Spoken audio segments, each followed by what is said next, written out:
Olá pessoal, muito bom dia, boa tarde, boa noite a todos vocês. Não sei a hora que vocês vão ver esse vídeo. Sou o professor João Neto, tá? Tá passando e vamos estar vendo alguns conteúdos do sétimo ano do Ensino Fundamental 2, tá? Uma sequência de conteúdos e hoje nós vamos ver os continentes em movimento e a formação das cadeias de montanhas, certo? Estão prontos? Então vamos lá. Atualmente existem 6 continentes, tá? Que é a África, a Ásia, a Antártida, a Oceania, a Europa e a América. Os contornos de alguns continentes parecem se encaixar como peças de um quebra-cabeça.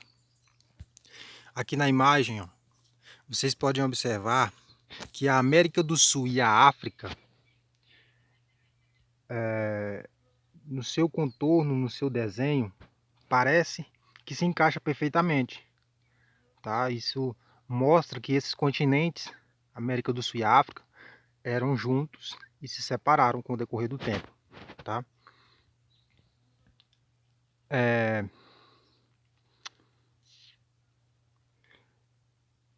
Ainda que os tipos de rocha encontrados nos planaltos brasileiros e africanos são muito parecidos. Tá? Por quê? Porque esses dois continentes, em um determinado período atrás, eram juntos, tá? Eram um só. E aí com o tempo se separou.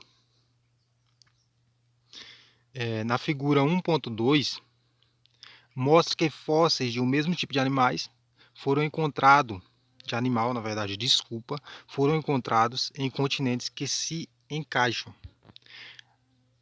Aqui vocês podem ver, ó, este animal, ó, que é um réptil terrestre, de cerca de 1,2 metros de comprimento, indica que viviam nesse mesmo continente, que era junto à América do Sul e à África.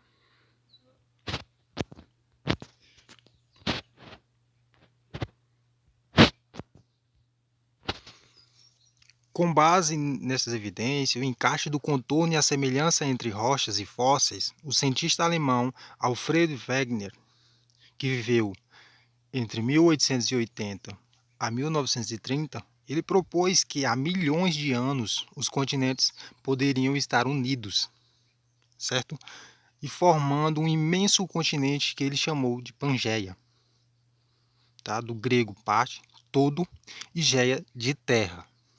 Ainda segundo Wegener, em um dado momento, a Pangeia começou a se dividir em porções menores, que lentamente se movimentaram até a posição atual dos continentes. Essa ideia ficou conhecida como teoria da deriva continental. Tá?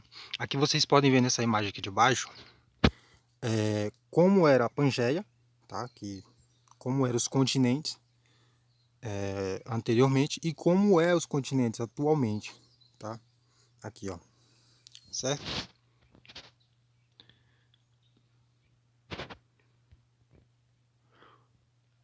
Naquela época, os cientistas acreditavam que a litosfera, que é a parte sólida mais externa do planeta, era estática, e Wegener não conseguiu explicar de maneira satisfatória quais forças faziam os continentes se movimentarem.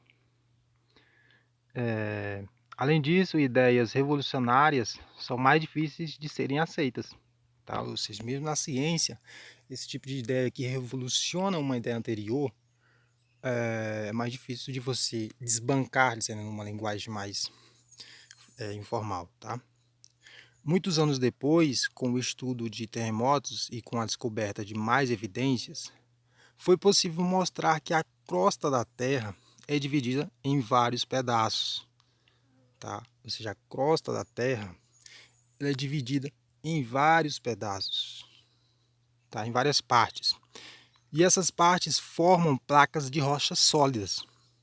Os continentes e o fundo do oceano, o assoalho, fazem parte dessas placas. Há 7 placas maiores e várias menores.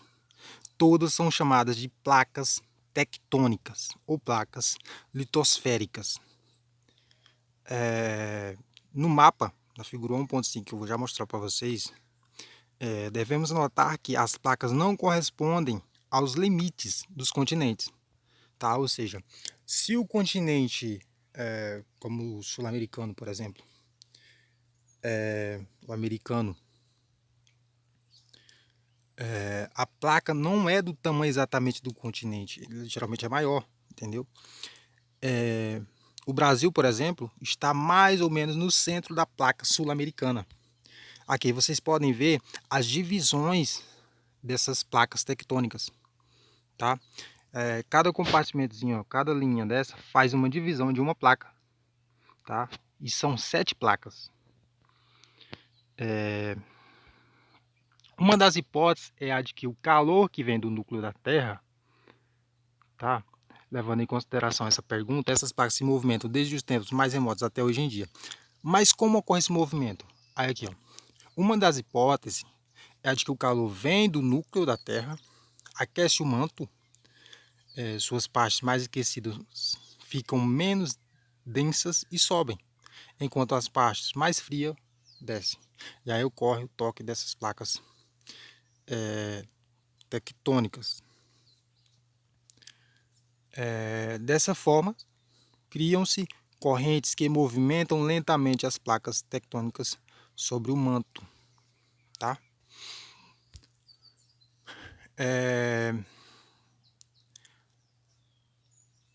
O movimento de uma placa em relação à outra pode ser de afastamento ou de aproximação. Ou seja, essa placa ela pode se aproximar de um continente, de outra placa, na verdade, ou se afastar de outra placa. Tá? Ou seja, o movimento dela pode ser de aproximação de outra placa ou de afastamento de uma outra placa. Tá? Na figura 1.6, as placas sul-americana e africana estão lentamente se afastando. Aqui, como vocês podem ver, ó, sul-americana, tá? E africana. E elas estão lentamente se afastando uma da outra, tá? Enquanto as placas de cocos e do Caribe, por exemplo, estão aos poucos se aproximando uma da outra, tá? Ao longo de toda a história da Terra, porém, esse movimento mudou muito o aspecto do planeta, afastando e aproximando os continentes. Essa explicação sobre a movimentação dos continentes fez parte da teoria da tectônica de placas, ou tectônica global, que afirma que a crosta da Terra é formada por placas em movimentos. Essa teoria também explica o maior número de vulcões e terremotos em alguns locais da Terra, tá? E a presença de fósseis e de rochas semelhantes em continentes diferentes, e entre vários outros fenômenos. É importante lembrarmos que as placas tectônicas continuam a se mover, tá? Ou seja, elas estão em constante movimento. Não param, na verdade, estão se movendo sempre. Tá? Pode ser poucos centímetros, mas estão se movendo. A América do Norte e a Europa estão se aproximando quase 4 centímetros ao ano. Tá? Vocês podem ver que a América do Norte e a Europa estão se aproximando quase 4 centímetros todo ano. A América do Sul, a cada ano, se afasta de 2 a 3 centímetros da África. Ou seja, como eu falei anteriormente, o continente sul-americano e a África estão se afastando. E aí é cerca de 2 centímetros a 3 centímetros todo ano eles se afastam. Tá? Calcula-se que daqui 50 milhões de anos a América do Sul possa estar unida à Ásia, tá? O continente asiático, formando um único continente. Tá? Ou seja, devido a esse movimento de afastamento entre a placa tectônica do Brasil e a placa tectônica da África, tá? Esses continentes estão se afastando. E devido a esse afastamento, a América do Sul com essa estimativa que eu acabei de falar, daqui a 50 milhões de anos, ele estará unido ao continente asiático, devido a esse movimento, tá? O movimento das placas pode provocar, muitas alterações no ambiente, incluindo a distribuição dos seres vivos na Terra. Em curto prazo, terremotos, vulcões e tsunamis. Para quem não sabe o que é tsunamis, tsunamis são aquelas ondas gigantes provocadas a partir de terremotos, tá? Que nós vamos falar sobre esse assunto na próxima aula, tá? Sobre terremotos e tsunamis, tá? E podem destruir ou modificar o habitat das espécies. Ao longo de milhares ou milhões de anos, alterações no relevo e mudanças na latitude de uma região também pode afetar o clima. O encontro de dois continentes também coloca espécies em contato com novos competidores.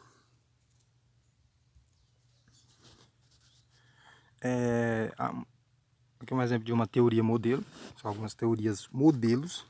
Tá? Quando usamos a palavra teoria em ciência, estamos falando de uma explicação que se aplica a diversas circunstâncias. A teoria da tectônica de placas, por exemplo, explica o movimento dos continentes e uma série de outros fenômenos.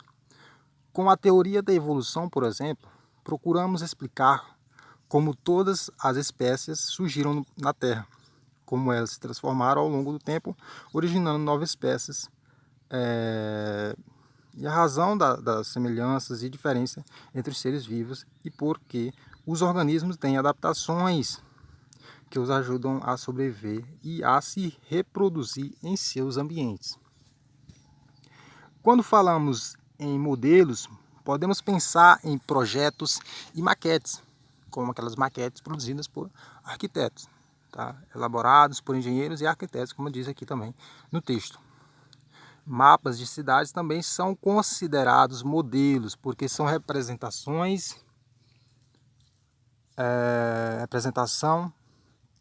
simplificada de algo real que ajuda a explicar um fenômeno.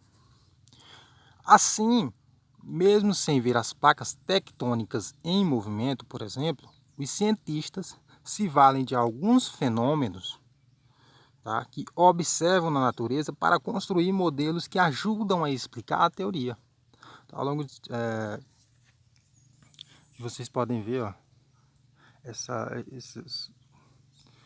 esse defeito aqui nessa imagem do lado, tá? Isso é provocado pelo movimento das placas tectônicas, ok? E aqui, falando da formação das cadeias de montanhas, e como acabamos de ver, as placas tectônicas elas se movimentam, como já disse anteriormente. Quando duas placas se chocam, por exemplo, suas margens podem ser comprimidas e erguidas, tá? Originando cadeias de montanhas que são chamadas de cordilheiras. Aqui tem uma representação de formação de cadeias de montanhas, e essas setas indicam o movimento das placas. Suponha que foi assim que surgiram as cordilheiras gigantes, no continente americano. Os Alpes também, os Alpes europeus, e do Himalaia no continente asiático.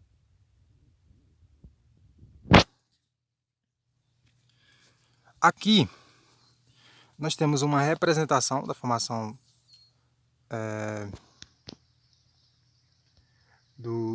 da placa indo-australiana em diferentes momentos ao longo de milhões de anos, ou seja, a localização dessa placa indo-australiana em diferentes momentos ao longo de milhões de anos, até colidir com a placa euroasiática e formar o Himalaia, tá? Aqui, ó, o número 1, que é esse de baixo, tá? Que é a posição da placa há 71 milhões de anos atrás. Tá? O número 2, que é a posição da placa há 55 milhões de anos. Tá? A posição da placa há 38 milhões de anos, que é o número 3. E a 4, placa indo-australiana, em posição atual, ou seja, a posição que ela está hoje, tá? Formando o Himalaia. E toda essa formação dessa montanha, dessa cordilheira, só foi possível a partir da movimentação dessas placas, tá?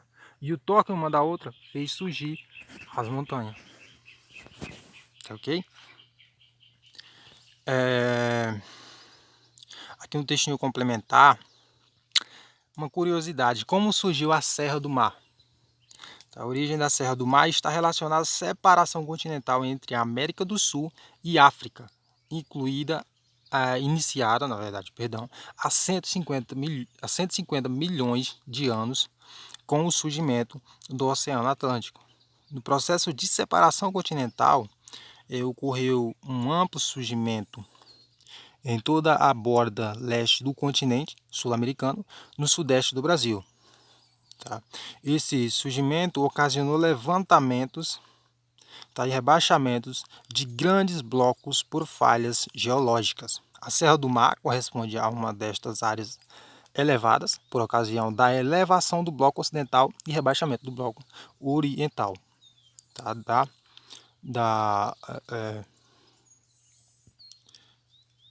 Da falha de Santos, certo? Isto aconteceu aproximadamente há 65 milhões de anos, e naquela época a escarpa de falha da Serra do Mar, situava-se a dezenas de quilômetros a leste da linha de costa atual, tá? De lá para cá, estas escarpas ficaram sujeitas à ação de erosão, recuando até a posição atual. Pessoal, na próxima aula nós vamos falar sobre terremotos e tsunamis, certo? E hoje vocês aprenderam sobre os continentes, como esses continentes eles são formados, tá? Como ocorreu essa separação desses continentes, tá? O que são placas tectônicas e o que elas podem provocar, certo? E na próxima aula vocês vão ver o que eu acabei de dizer, que são os terremotos e tsunamis. Bons estudos e até a próxima!